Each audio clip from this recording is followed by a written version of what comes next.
Hola a todos, en esta ocasión hablaremos sobre un tema muy importante en investigación que es cómo someter los artículos que creamos, los artículos científicos, a una revista internacional de prestigio, ¿no? O a una revista local. Bueno, el primer paso, como podemos ver en este flujo de trabajo, que está dividido en 8 pasos, como podemos ver acá. El primero sería la preparación del manuscrito, desde luego, ya con base en los datos que hemos colectado, que pueden ser datos de unos meses o datos de varios años o incluso datos de observaciones muy puntuales que hicimos en un día o en una semana X. Entonces, con base en la calidad de esos datos que están basados en el método científico, así vamos a buscar una revista que se especialice en esos temas. Cada revista científica tiene un enfoque en particular, ¿no? Hay revistas que trabajan solamente con taxonomía, otras que trabajan solamente con cuestiones que tienen que ver con grupos, en el caso de la biología, con grupos específicos de plantas y animales, por ejemplo, con aves, con primates, con murciélagos, con plantas herbáceas, con plantas de bosque, con fenología vegetal, etcétera, ¿no? O con especies agrícolas, eh, o con cuestiones que tienen que ver con conservación o con comportamiento, etcétera. Entonces, eh, tenemos que en el segundo paso seleccionar la revista más apropiada para publicar ese trabajo con ese énfasis en esas especies y en esos temas que nos interesan. Y para eso normalmente nos basamos en tres cosas. Primero, el conocimiento que ya tengamos como especialistas y nosotros sabemos más o menos cuál es el tipo de revistas que existen y el nombre de esas revistas para publicar un trabajo sobre el tema.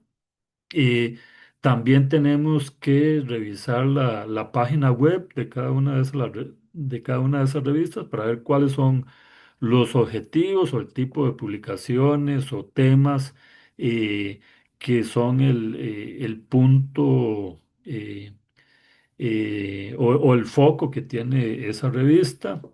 Eh, y el índice de impacto también es importante, revisar qué qué tan buena es esa revista. Y para saber qué tan buena es una revista, uno de los índices más utilizados o indicadores es el índice de impacto, que puede variar entre cero, que es una revista prácticamente desconocida, que no tiene divulgación internacional, ¿no? Entonces, ese tipo de revistas, que normalmente son revistas locales, no son conocidas afuera, y la probabilidad de que usted sea citado o conocido o que su trabajo eh, sea divulgado en la comunidad científica nacional o internacional va a ser muy bajo, ¿no? Porque la divulgación es muy pobre.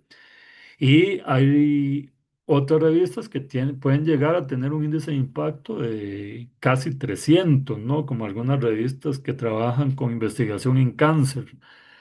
Y en el caso de ciencias naturales, una de las más, o quizás las más prestigiosas, son Science y Nature, que tienen aproximadamente 40 de índice de impacto. Entonces, como para tener una idea de lo que significa el índice de impacto. Y una revista aceptable debería tener al menos un índice de impacto igual a 1, para que tengamos algún chance de ser citados, ¿no? Eh, y lo ideal es que tenga 2 de índice de impacto o aún más, pero dependiendo de la calidad de datos que tengamos y, y de la cantidad, entonces a veces es muy difícil publicar en revistas con un índice de impacto arriba de 2 porque son más exigentes, ¿no? Entonces, una vez que seleccionamos la revista, tenemos que hacer el tercer paso, que sería leer en detalle la guía de autores de esa revista, que lo vamos a encontrar en el sitio web de la revista. Ahí nos va a decir toda la macro y microestructura que debemos seguir a la hora de elaborar nuestro manuscrito. Eso incluye, digamos, las diferentes secciones que debe incluir el artículo, un título, un resumen, y va a decir también el tamaño que debe tener ese resumen, una introducción, y va a decir también la extensión máxima. La metodología, ahí se va a especificar en la guía de autores qué se debe incluir y cómo se debe redactar la metodología, si es en primera o en tercera persona. Eh, los resultados, eh, ahí se va a especificar también qué se debe poner en los resultados y normalmente una sección de discusión, a veces dependiendo de la revista, después de de la discusión, se solicita una breves conclusiones y finalmente las referencias, la lista de referencias con el formato que la revista pide para artículos, para libros, para tesis y para otros tipos de trabajo que se citan a lo largo del documento. Entonces, la guía de autores es como el ABC de cómo debemos armar nuestro manuscrito, si lo queremos someter a esa revista en particular. Entonces, es un paso sumamente importante y debemos tener muy claro cuáles son las directrices de la revista para cada una de las secciones que debe incluir el manuscrito. Y también ahí se dice qué tipos de manuscritos se pueden someter a esa revista. Por ejemplo, si es review paper, si es research paper, que son trabajos más extensos, si es short communication, es una sección para trabajos cortos de observaciones que realizamos, si es un data paper, etcétera. Entonces, todo eso va a estar debidamente especificado en la guía de autores de la revista, ¿no? Entonces, no podemos brincarnos eso. Una recomendación que yo siempre hago es usen para organizar sus referencias, usen un administrador de referencias como algunos que son libres, como Mendeley, como Sotero, y hay algunos pagos como EndNote que nos organizan todas nuestras referencias y a la hora de hacer las citas podemos configurar el formato tanto de las citas como de las referencias completas de acuerdo con la plantilla de la revista a la que vayamos a publicar. Por ejemplo, si vamos a publicar en Science, podemos automáticamente indicarle al sistema que la revista, las citas que usted va a hacer, que las haga en el formato de esa revista. Si la cambiamos durante la redacción del documento, si cambiamos la revista focal, automáticamente le podemos decir al sistema, bueno, cámbieme ahora todas las citas que estaban en formato de Science y las referencias para el formato de International Journal of Primatology, por ejemplo. Entonces, eso se puede lograr más fácilmente si utilizamos administradores de referencias como esos que les mencioné. ¿Ok? Entonces, un cuarto paso. Sería ver qué documentos adicionales debemos presentar, además del manuscrito. En la guía de autores también se dice qué documentos adicionales se requieren.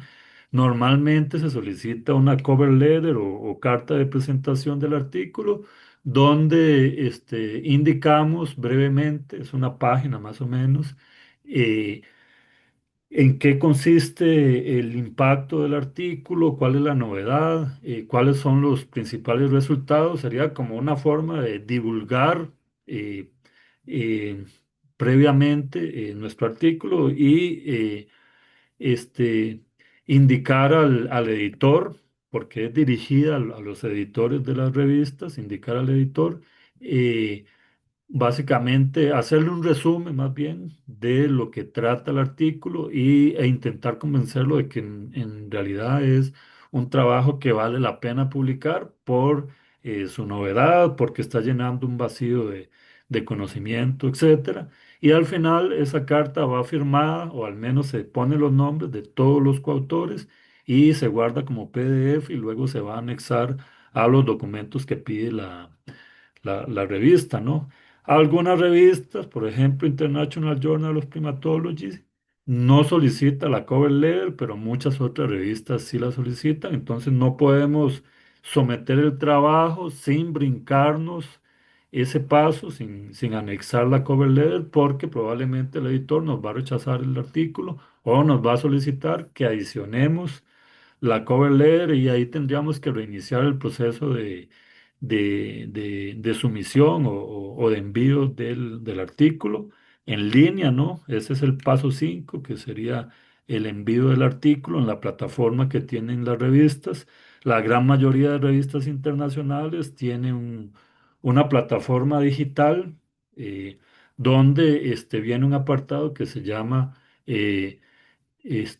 manuscript submission o envío de artículos y entramos ahí. Hay que hacer un usuario de cuenta, igual que hacemos un usuario en cualquier correo electrónico, ¿no? Entonces se hace un usuario. Podemos ingresar también con nuestro Research ID o con el usuario de ORCID, más bien con el ORCID ID. Entonces es otra forma de entrar. Yo les recomiendo hacer ambas cosas, se registran y también si se les olvida la clave, pues entran con el ORCID ID y ahí ya siguen los pasos que se indican en la plataforma para enviar su artículo, ¿no? Entonces, ese proceso puede demorar entre media hora y una hora y media, incluso, o más o menos, es un intervalo general. Eh, Obviamente, si el artículo es muy simple, tipo un short communication que solo tiene una figura y un manuscrito, pues es más rápido que si fuera un artículo de revisión que tiene muchas figuras, tiene la cover letter, tiene otros artículos o otros archivos. Una vez que ustedes envían a través de la plataforma eh, su artículo, el sistema les va a enviar un correo de confirmación de que el artículo fue sometido exitosamente y a partir de ahí seguimos con el paso 6 que sería la evaluación por pares. El editor recibe los archivos que ustedes enviaron por la plataforma de la revista y tiene que buscar, a veces uno mismo los puede sugerir, especialistas en el área de investigación de ustedes, en el área en el tema que trata el artículo. Entonces el editor busca esos revisores externos, normalmente son dos o pueden ser hasta tres, y a veces el mismo editor va a revisar también ese artículo. Y a partir de ahí hay un tiempo de unos 2 a 3 meses para que se haga ese proceso peer review que se llama, o revisión por pares, revisión externa. Entonces, eso puede variar a veces, dependiendo de la revista, entre 15 días y hasta 3 meses, ¿no? Entonces es un proceso demorado.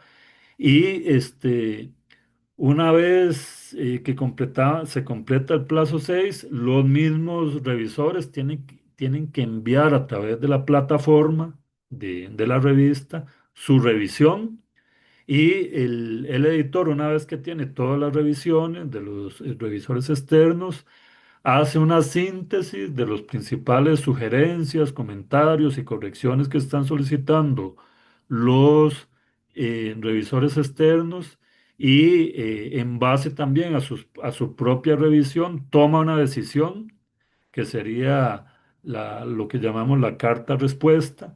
Y en esa carta, que es un email que se envía al autor correspondiente de la publicación, ahí va a decir cuál es la decisión que tomó el editor, que podría ser de cuatro tipos: aceptar el manuscrito tal y como está, que eso rara vez ocurre, solo si estuviera súper bien redactado, si no tuviera ningún error, etcétera. Eso a mí nunca me ha ocurrido, casi siempre piden revisiones menores, que sería la siguiente opción. No te lo aceptan a como está, pero te piden algunos ajustes que solicitan los revisores externos, o también pueden ser revisiones mayores, o sea, no son pequeños ajustes, sino ajustes más grandes que a veces incluyen incluso hacer análisis adicionales o colectar datos adicionales incluso. Entonces eso ya va a demorar más tiempo y se le da a los... Ah, bueno, y una tercera opción es que se rechace el trabajo. Definitivamente, debido a que no es consistente con los objetivos de la revista, o que el trabajo tiene demasiadas deficiencias que fueron indicadas por los especialistas que lo revisaron, y ahí el revisor el editor va a tomar la decisión de rechazarlo del todo. O sea, ya no se le invita a los autores a corregir y resometer el trabajo, sino que definitivamente se rechaza, ella no puede volverlo a enviar. Sin embargo, aunque no lo rechacen, que es muy doloroso y a veces eh, desilusionante, a pesar de eso, ganamos en el sentido de que las correcciones y sugerencias y comentarios constructivos de los revisores van a servir para crear una versión mejorada de ese manuscrito para someterlo a otra revista que trabaje con esos temas o en esa área, ¿no? Entonces, es normal que eso ocurra, que nos rechacen algunos artículos, pero hay que tener la madurez y humildad científica para aceptar los comentarios de o al menos tolerarlos, los comentarios de los revisores externos, que son anónimos, ¿no? Entonces, esas serían las opciones que hay.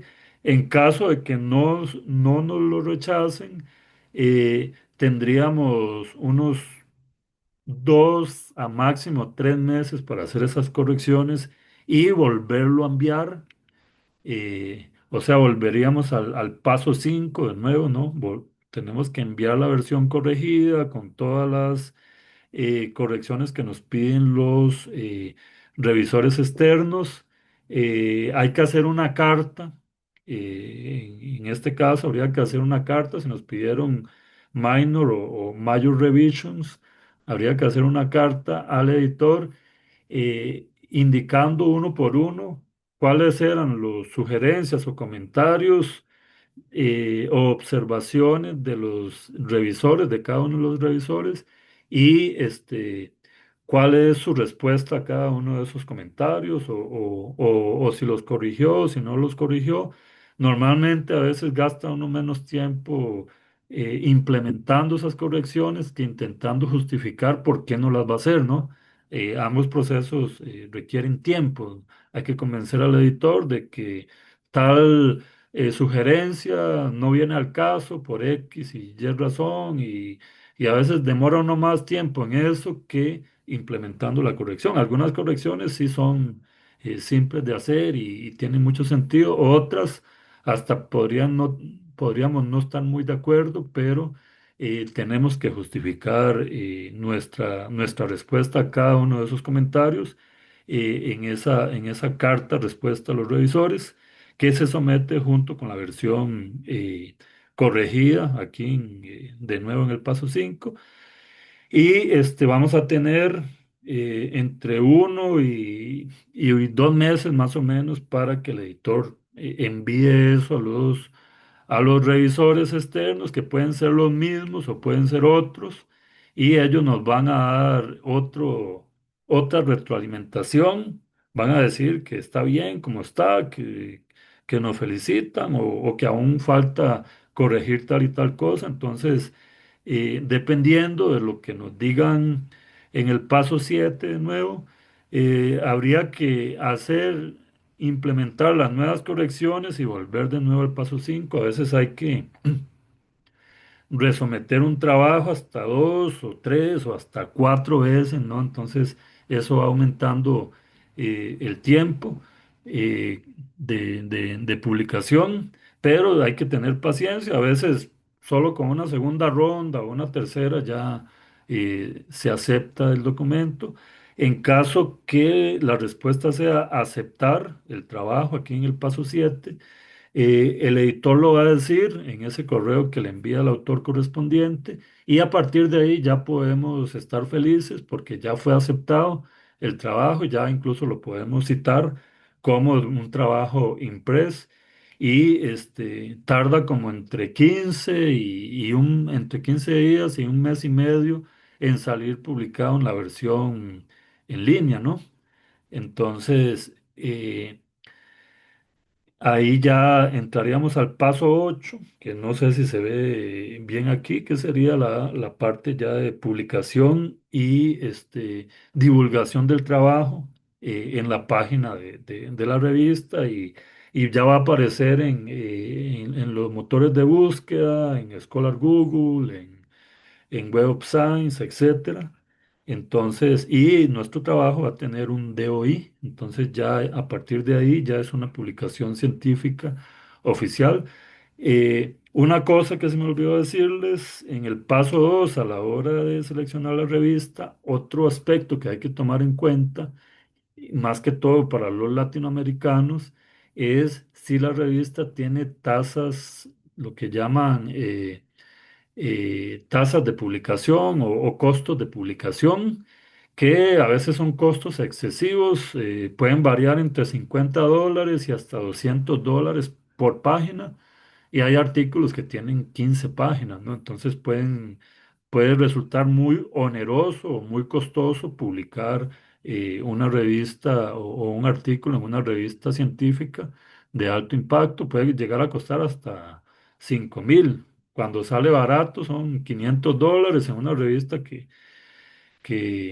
tenga costos más económicos, pero puede llegar hasta incluso más de $5.000.